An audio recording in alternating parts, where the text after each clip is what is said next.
نبی پاک صلی اللہ علیہ وسلم نے اللہ سے فاقہ مانگ کے لیا، یا اللہ ایک وقت روٹی دے، ایک وقت کا فاقہ دے، مانگ کے لیا نبی پاک نے، مانگ کے۔ حضرت ابو ہریرہ فرماتے ہیں مجھے بھوک لگی، میں حضرت عمر کے پاس گیا، ان سے مسئلہ پوچھا۔ ان کا رواج تھا جب میں مسئلہ پوچھتا تو پہلے روٹی کھلاتے۔ تو نبی پاک صلی اللہ علیہ وسلم کے صحابی حضرت ابو ہریرہ رضی اللہ تعالیٰ عنہ فرماتے ہیں میں نے حضرت عمر سے مسئلہ پوچھا، میں نے کہا حضور مسئلہ بتائیں، تو کہتے پہلے ان کی عادت تھی جب میں مسئلہ پوچھتا تو روٹی بھی کھلاتے، آج انہوں نے مسئلہ ہی بتایا ہے، روٹی کوئی نہیں کھلائی۔ تو مجھے کہنے لگے ابو ہریرہ تو سوچتا ہوگا روٹی نہیں اس نے پوچھی، تو نے کب سے کھانا نہیں کھایا؟ میں نے کہا آج صبح سے۔ تو جناب عمر کہنے لگے میں نے کل صبح سے نہیں کھایا، چل ابو بکر صدیق کے گھر مسئلہ پوچھتے ہیں۔ کہتے جناب صدیق اکبر کے دروازے پہ گئے، جا کر کے ان سے مسئلہ پوچھا۔ ان کی بھی عادت تھی جب کوئی مسئلہ پوچھنے جاتے تو دسترخوان بچھا لیتے، کہتے آؤ روٹی بھی کھلاتا ہوں مسئلے بھی بتاتا ہوں۔ کہتے ہیں گئے تو انہوں نے بھی مسئلہ بتایا، روٹی کوئی نہ پوچھی۔ تو کہنے لگے عمر ابو ہریرہ تم لوگوں نے کل پرسوں سے نہیں نہ کھایا ہوگا۔ اور ابو بکر کو 4 دن گزر گئے ہیں، تھوڑا سا دودھ ملا ہے یا کھجور ملی ہے، روٹی کوئی نہیں ملی، چلو در رسول پہ چلتے ہیں، آؤ حضور کی بارگاہ میں۔ کہتے ہیں نبی پاک کی بارگاہ میں آئے، حضور نے چہرے دیکھے، کریم سے مسئلہ نہیں پوچھنا پڑا۔ میرے مصطفیٰ کریم نے فرمایا بھوک لگی ہوئی ہے تم تینوں کو؟ 3-4 دن ہو گئے؟ اللہ کے رسول نے فرمایا مجھے پورا ہفتہ ہو گیا ہے۔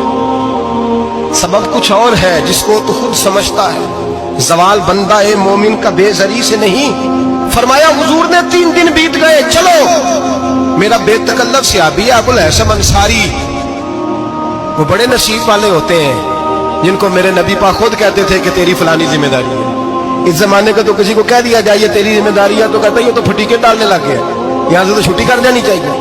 خوش ہوتے تھے صحابہ کہ ہماری ذمہ داری لگی۔ کہتے ہیں حضرت ابو الحسن انصاری کے گھر گئے، نبی پاک نے فرمایا بھوک بڑی لگی ہے کھانا لا۔ کہتے ہیں حضور نے اسے کہا تو اس آدمی کو تو وجد ہی ہو گیا، اس نے کہا میرے اتنے نصیب کہ حضور کا یہ کھانا کھلا۔ آؤ دیکھو دنیا والوں، آج جو سب سے زیادہ عزت والا ہے وہ میرا مہمان بنا ہوا ہے۔ فرماتے ہیں وہ دوڑے گئے، بکری اٹھائی، ذبح کی، بیوی کو کہنے لگے روٹی تیار کر، ادھر کھجوریں توڑی، انگور توڑے، کہنے لگے حضور آپ جب تک تناول کریں تب تک کھانا پک جاتا۔ حضرت عمر کہتے ہیں روٹی پک کے آئی، بڑا پیارا گوشت، بڑا اچھا سالن، بڑا خوبصورت خلوص والا کھانا۔ فرماتے ہیں میں نے بڑا ہی کھایا۔ نبی پاک نے نہ ایک روٹی لی اور چھوٹی چپاتی، تھوڑا تھوڑا سالن کونوں سے، اور جب نبی پاک نے کھا لیا تو حضور کی آنکھوں میں آنسو آئے۔ حضرت عمر کہنے لگے حضور روئے کیوں؟ نبی پاک نے فرمایا سوچتا ہوں 7 دن کے فاقے کے بعد کھایا ہے، پر ڈرتا ہوں رب اس کا حساب پوچھے گا تو جواب کیسے دینا ہے، اس کا حساب بھی تو دینا ہے نا جو کھایا ہے۔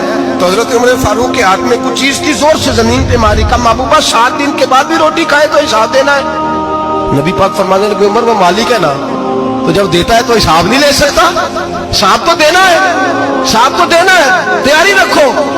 صحابہ کرام فرماتے ہیں ہم نے ارادہ کیا کہ آج کے بعد ہم پھر فاقے کریں گے، کم کھائیں گے، اس لیے کہ حساب دینا ہے۔ میرے بھائی وہ فاقہ کشی کرتے تھے، ڈرتے تھے، یہاں تو لوگ کھا کے بیمار ہیں، کھاتے جا رہے ہیں، سوتے جا رہے ہیں، کھاتے جا رہے ہیں، سوتے جا رہے ہیں۔